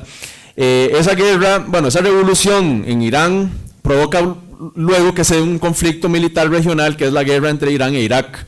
En 1980, Saddam Hussein era el presidente de Irak en ese momento, ya era un dictador, era un militar, y va a ser apoyado por Estados Unidos para contrarrestar la revolución iraní de 1979. Y entonces, en medio de este conflicto, una de las grandes problemáticas que hay allí es el asunto económico, que también, de nuevo, países árabes que apoyan la revolución iraní van a tener represalias económicas contra Occidente. Entonces, digamos, ese es el problema como general económico, pero si lo aterrizamos a Costa Rica, en el caso costarricense hay también algunas causas de índole internas, ¿verdad? Es cierto que Costa Rica tenía un autoendeudamiento, es decir, pedía mucho prestado para poder sostener el Estado interventor con una intervención económica y una inversión social alta, digamos más o menos relativamente alta. Es cierto que había problemas de corrupción en el manejo de los recursos, despilfarro, había corrupción con el manejo de recursos en las instituciones, ¿verdad?, que tenían que solventarse. Pero la salida principal fue, ¿por qué no implementamos el modelo neoliberal que en aquel momento se implementó con una gran cantidad de expectativas y de esperanzas e ilusiones, como nos implementaron el TLC en el 2007 y nos quieren implementar la jornada 4.3, que fue lo que dijeron ayer en la rueda de prensa. O sea, ayer en la rueda de prensa, que la pude ver, desgraciadamente, en la rueda de prensa de ayer, el desfile de todos los grandes empresarios costarricenses y los sectores más pudientes económicos de este país, junto con unos alcaldes que son pro gobierno y junto con algunos ministros y diputados, fue empezar una estrategia nuevamente de terror en Costa Rica, donde si no se aprueba esa jornada laboral 4.3, este país va a quedar rezagado y lo vamos a convertir en la próxima Cuba. Lo mismo del 2007, lo recuerdo perfectamente porque en el 2007 yo ya estaba en la universidad. Y eso fue las amenazas que nos presentaron, ¿verdad? En el 1981 la implementación del neoliberalismo fue bajo esa lógica también, es decir, o sea, o implementan el neoliberalismo o se quedan por fuera del juego, ¿verdad? Entonces tienen que implementar el neoliberalismo porque si no, pues, la economía va a colapsar, la economía costarricense, ¿verdad? ¿Esto se apagó o no? Ok, muy bien, entonces más o menos es como eso. A nivel interno hay problemas económicos también, pero la crisis económica exterior son las causas principales del por qué se implementa el neoliberalismo a nivel mundial y a nivel costarricense. Lo implementa el Partido de Liberación Nacional, pero también el Partido de Unificación Nacional, que es el PUS después, también lo implementan. A mí me parece que esta cuestión se puede analizar desde la perspectiva de clases, es decir, el neoliberalismo es un proyecto de clase, es un proyecto de la clase privilegiada y los sectores dominantes, los grandes dueños de las grandes empresas, los exportadores, que claro, han salido beneficiados. Ustedes se ponen a ver, en los últimos 40 años, el aumento de la riqueza y el crecimiento de la riqueza sí se ha dado, pero el problema es que no se distribuye, ¿verdad? Entonces yo creo que tendríamos que empezar a discutir, bueno, hace muchos años se tiene que discutir cómo vamos a lograr balancear esto para que haya mayor distribución de recursos. Entonces, más o menos es como eso, ¿verdad? Pero sí es muy importante analizar esas épocas de los 70s y el inicio de la crisis de 1981 a partir de esos conflictos en el Medio Oriente y a partir de las políticas económicas del gobierno de Ronald Reagan, ¿verdad? Recordemos que pierde las elecciones Jimmy Carter, que había sido un presidente relativamente decente, ¿verdad? Un señor ahí que trataba de respetar los derechos humanos, que quería replicar el modelo de Roosevelt, keynesiano en Estados Unidos, pero se le viene encima toda la ofensiva neoconservadora, como le llaman ellos allá, que es la ofensiva neoliberal, y entonces, bueno, contrarrestan el modelo keynesiano y con Reagan implementan el neoliberalismo. Y todo esto principalmente es una forma de destruir los sindicatos, como fue en Gran Bretaña con Margaret Thatcher, ¿verdad? En Estados Unidos también empezaron a despedazar a los sindicatos y a toda forma de organización laboral de los trabajadores. Y en Costa Rica y en América Latina también. Aquí en Costa Rica ya habían despedazado los sindicatos desde 1948, una guerra civil que los agarraron a metralladas, ¿verdad? Es decir, mataron a los sindicalistas en Costa Rica y mataron a la izquierda a balazos. Pero en Estados Unidos, en Gran Bretaña y en otros países latinoamericanos todavía estaba pendiente esa deuda, digamos la deuda de las élites de cómo despedazamos sindicatos, ¿verdad? Bueno, la reforma neoliberal fue una forma muy ingeniosa para despedazar la organización laboral de los trabajadores. Entonces, bueno, por ese lado eso. Bueno, la pregunta del millón, ¿cómo hacerle frente al neoliberalismo? Después de todo esto que hemos hablado, bueno, ya ustedes vieron cómo con el papel de la literatura.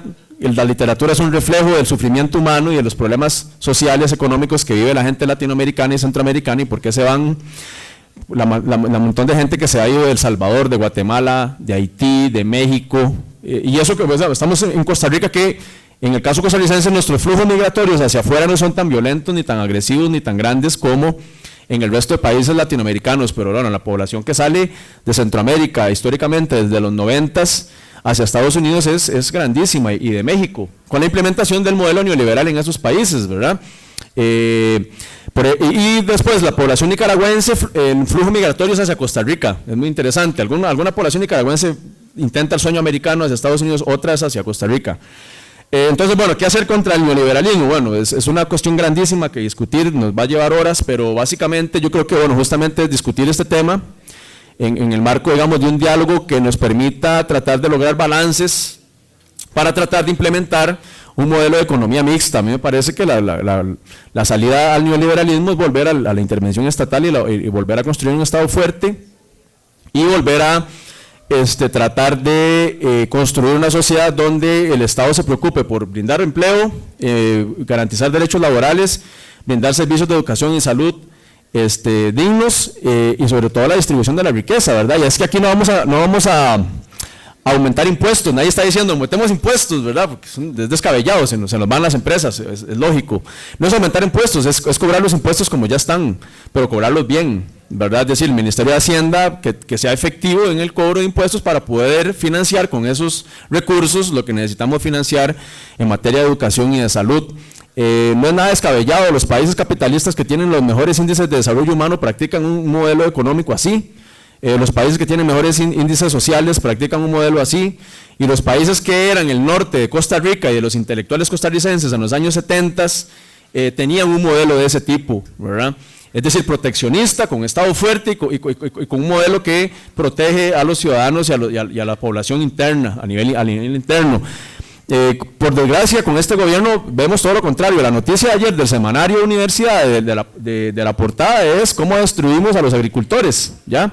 ¿Cómo destruimos a los agricultores? Bueno, por todo el tema del montón de importaciones. A los arroceros los están despedazando con la importación de arroz, y ahora salió el tema de la cebolla también, y a los productores de frijol también. Entonces, la economía costarricense es todo lo contrario a lo que deberíamos hacer con este gobierno. Lo que deberíamos hacer es proteger al productor nacional y tratar de generar mayor dependencia, independencia económica, y no, digamos, lo que está planteando como ruta el gobierno, que además no han bajado los precios de nada, básicamente. Y después la tercera es los problemas el problema de las instituciones del Estado costarricense, que también implementan el modelo neoliberal. Bueno, está clarísimo, nos tienen contra la espada y la pared, ¿verdad? Nos tienen contra la espada y la pared, porque si nos desfinancian a nivel de recursos, a la universidad no le queda otra que operar como una empresa. Es decir, aquí a lo interno también hay profesores que dicen la universidad tiene que ser una empresa, ¿verdad? Y, bueno, hay facultades que tienen nombres y apellidos, ¿verdad? No voy a repetir aquí, que dicen la universidad tiene que trabajar como una empresa privada, ¿verdad? Y que normalizan y ven normal las relaciones obreras y con los trabajadores de ese tipo, de la precarización laboral, el interinazgo, los interinos 3 meses sin salario. 65% de la población de docentes de esta universidad son interinos. Después tenemos la tercerización laboral espantosa, y bueno, lo que las universidades, todas las 5 universidades estatales más importantes de Costa Rica, lo que plantean es, no tenemos recursos, ¿verdad?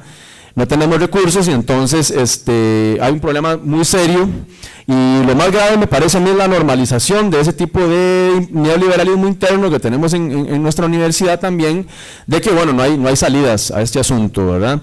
Es cierto que hay problemas internos serios y de financiamiento. Digamos, el gobierno actual, de hecho este año dijo que no va a girar los recursos que tiene que girar el ministro Novia Costa, que es graduado de esta universidad, ¿verdad? Por aquello. Y simplemente dijo, no me da la gana, punto. No voy a girar los recursos que la Asamblea Legislativa aprobó, porque vamos a pagar deuda externa, esa es la prioridad. Entonces, bueno, realmente es bien complicado el panorama, y creo que bueno, lo primero y más importante es esto, los espacios de reflexión, y después tiene que haber activismo político también. Y bueno, lo que va a pasar en febrero en este país, no sé, puede ser una sentencia de muerte, ¿verdad? Para de lo que viene, en febrero las elecciones realmente están muy, muy jodidas ahí con el panorama que hay en Costa Rica, con la población y sus posiciones políticas. Sí. Bueno, ¿consideran ustedes que en la actualidad las migraciones, o sea, son usadas como herramientas para el neoliberalismo, como de control social o como para la economía? Ok, antes de hacer esa pregunta, quiero aclarar que yo no estoy a favor de la evasión de impuestos, ni tampoco de la gente que trabaja sin beneficios sociales. Sin embargo, esto es una realidad. Más que todo es en el ambiente de las empresas pymes. Ok, en Costa Rica lo que son los productos están sumamente caros. Para que una empresa pymes sobreviva, ¿verdad?, tiene que recurrir a lo que es la evasión de impuestos en cuanto a traer los productos. Pongo el claro ejemplo de lo que es la cerveza. Si ustedes van a un supermercado, ¿verdad?, ya sea Max por Menos, ya sea Walmart, ustedes van a ver el precio de la Corona como 1.230, que es como el precio normal, ¿verdad? Si usted va a un supermercado pequeño, véase, coloquialmente conocido como chino, usted ve que la Corona cuesta 1.000 colones. Lo que ustedes no saben, la razón de ese precio es porque la mayoría de esas cervezas están exportadas de forma ilegal. ¿Pero por qué? Porque el precio de la cerveza está tan cara que si nosotros ponemos el precio original, ¿verdad?, con los impuestos y todo, ¿verdad?, el precio se dispara hasta 1.500. Ahora, ¿por qué nosotros realizamos esto? Ojo, no lo apoyo, ¿verdad?, pero es necesario porque las empresas pymes estamos en un punto donde ya si nosotros tratamos de competir con lo que son las empresas grandes, con los precios, es sumamente imposible y por ende tenemos que tomar esa clase de acciones para sobrevivir prácticamente. Ahora, con respecto a lo que son los trabajadores, yo tengo un amigo muy cercano que él trabaja y él llegó al punto que está dispuesto de trabajar sin lo que es los derechos de un trabajador normal. ¿Por qué?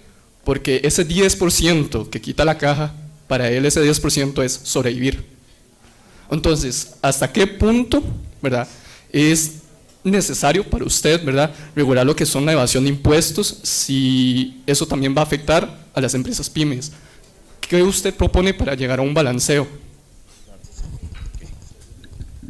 Perdón, ¿y podrías repetir la pregunta otra vez? Ok. Nada más solamente O disculpen. sea, que si consideran que en la actualidad las migraciones son usadas como una herramienta, o sea, pueden ser usadas también como una herramienta para apoyar el neoliberalismo, como algo de control social para la economía, etcétera. Control social. Sí, claro, ya entendí, gracias. Bueno, voy a empezar por la segunda y después voy a la primera. Dos más y cerramos. Listo, sí. Bueno, muy rápidamente por un asunto de tiempo. Bueno, vas a hacer un par de más, ok. Bueno, nada más rápido. Mi pregunta es en torno al punto 5 del ataque neoliberal. Dijiste un comentario sobre que se es más fuerte contra los débiles y se es más débil contra el fuerte. Mi pregunta se basa en torno a que si usted cree que es muy diferente o es muy errático todavía el hecho de que este punto de que se es más fuerte contra el débil sea muy crítico, por así decirlo.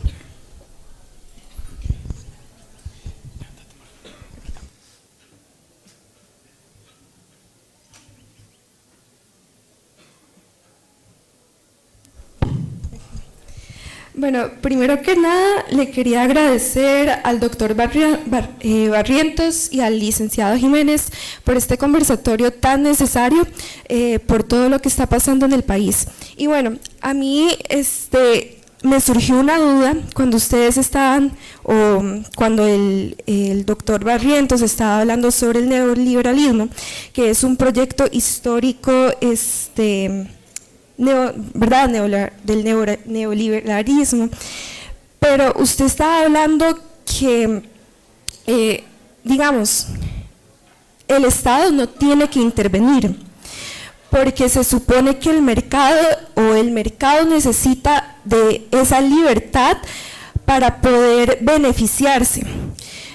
Y a mí lo que me surgió la duda es que sí, el Estado no hace nada, pero a la vez, a no hacer nada, está permitiendo que personas pudientes, ¿verdad?, con recursos bastante grandes, puedan enriquecerse más. Entonces a mí me surge la duda de qué tanto ese intervencionismo estatal es cierto, porque al no hacer nada sí están haciendo algo, solo que no directamente.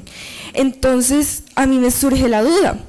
Y también se supone que el Estado es la representación del pueblo, pero no se está dando con el neoliberalismo. Entonces, tal vez no sé si sea un fallo de la democracia o de las personas que están en el Estado, porque parece ser que responden a los intereses de las personas con más dinero, de los ricos, porque América Latina, por toda su historia y demás, se evidencia que la clase trabajadora se queda estancada, ¿verdad? Y diversas encuestas lo muestran, ¿verdad? El INEC, que aumenta, ¿verdad?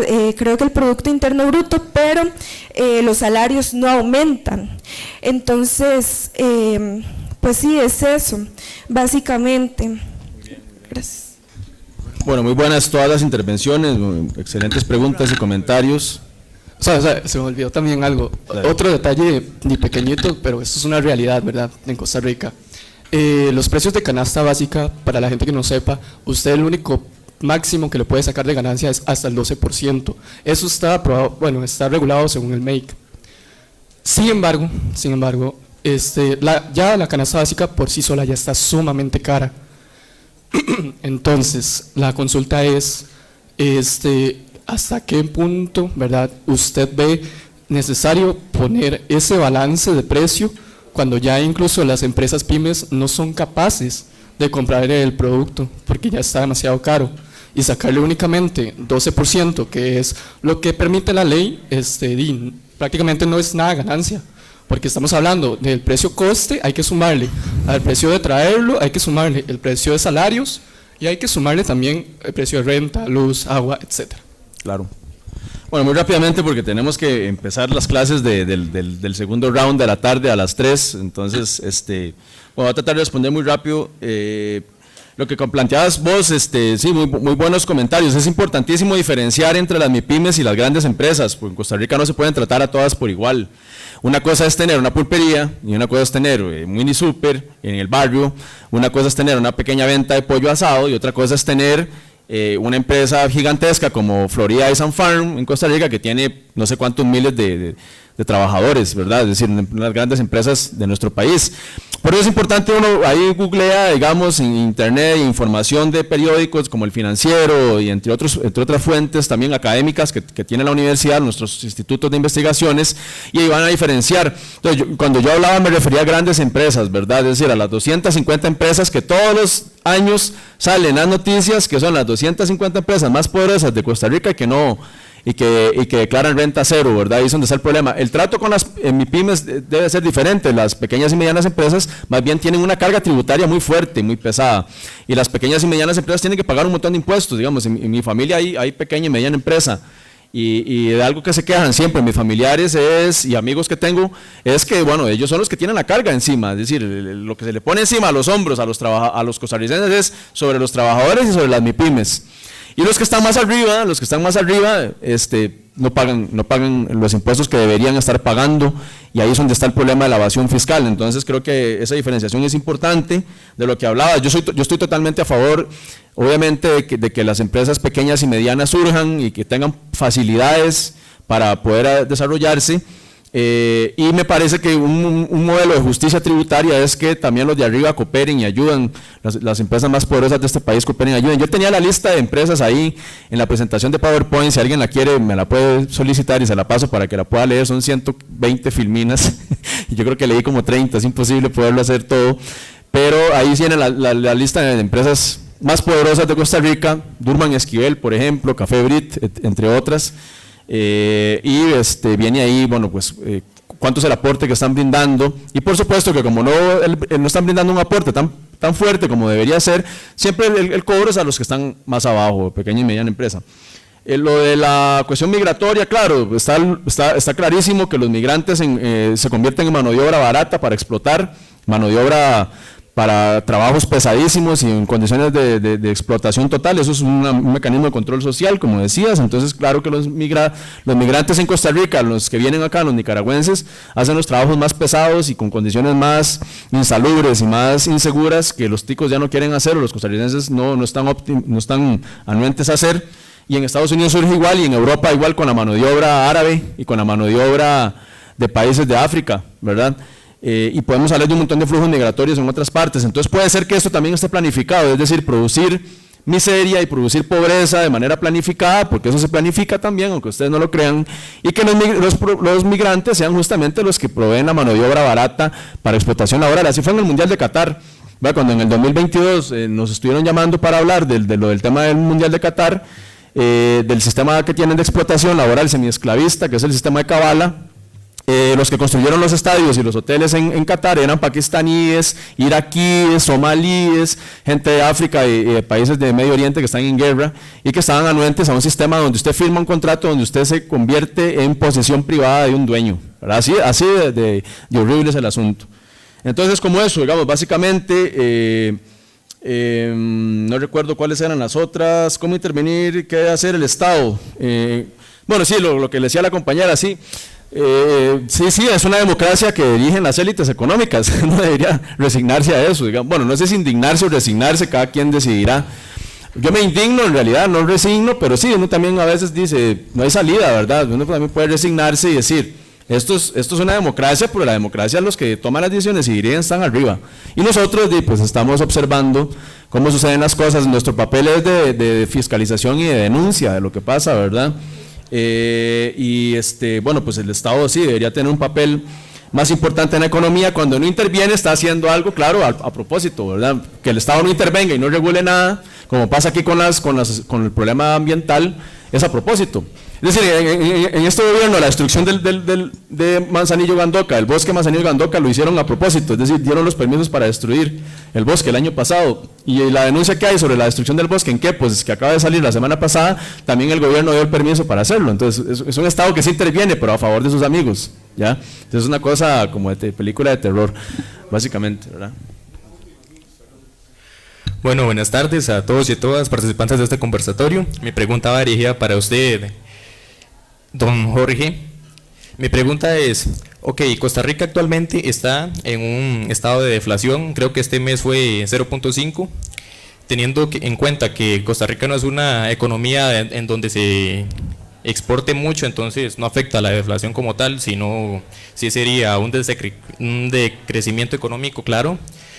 ¿Cómo ve usted en el marco tanto internacional como dentro del país esta deflación? ¿Afecta positivamente, negativamente o es nula? Bueno, a mí me parece que, hacia grandes rasgos, es cierto que el gobierno ha hecho un esfuerzo por pagar deuda externa. A mí me parece que el problema que hay aquí y lo que se podría señalar es el alto costo social del pago de deuda externa, que además se viene acumulando desde hace un montón de tiempo. Bueno, hay crecimiento económico, claro, nos estamos recuperando de la pandemia. En términos económicos hay un crecimiento económico importante.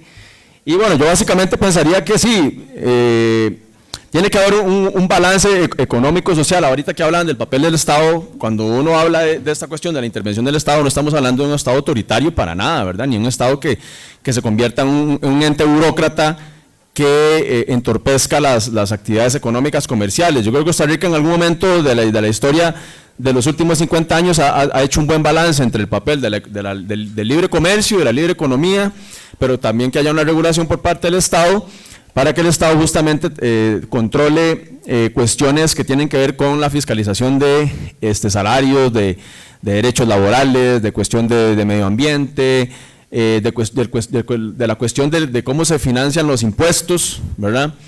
El problema que tenemos en Costa Rica es el problema por el cual se dio la Revolución Francesa, imagínense, hace 250 años, es un problema de cómo se cobran los impuestos y quién paga y quién no paga, ¿verdad? Entonces sí, crecimiento económico sí hay, Costa Rica es un país que tiene recursos económicos, yo estoy clarísimo con eso, y América Latina tiene recursos económicos también, y yo creo que el reto que hay es de cómo sentarnos a dialogar. En algún momento el gobierno de Carlos Alvarado hizo unas mesas de diálogo que no sirvieron para nada, porque eran mesas de diálogo, pero al final todas las decisiones las tomaba la OCAEP. Entonces, ¿para qué hacen mesas de diálogo? Las mesas de diálogo fueron un saludo a la bandera, ¿verdad? Mesas de diálogo es sentarnos a dialogar con respeto de educación y con una construcción, con un ente constructivo, ¿verdad? Es decir, cómo construimos este país y a partir de ahí lograr consensos y balances, ¿verdad? Y crecimiento económico, pues en Costa Rica sí se estaba dando. El problema es todas estas noticias que hemos ido recibiendo con los años de el desbalance que hay a la hora de la distribución de las riquezas. Han salido noticias sobre el tema también de las zonas francas, ¿verdad? Que también pues en algún momento va a tener que haber un debate en Costa Rica, debería haber un debate. Es que Costa Rica solo debate sobre fútbol, ¿ya? Y se acabó. Todos los canales de televisión de Costa Rica, fútbol, ¿ya? Y eso, pues este país no es de tercer mundo, muchachos, este país está en el nivel de 8º mundo, solo de eso habla. Y entonces un país que solo habla de eso, ¿verdad? Y de charanga, cuando se puede, charanga y fútbol, tendríamos que ver qué hacemos con el modelo económico y cómo tratar de construir una sociedad más inclusiva que no genere estos desbalances que nos están llevando a este problema de tanta violencia social y crimen organizado.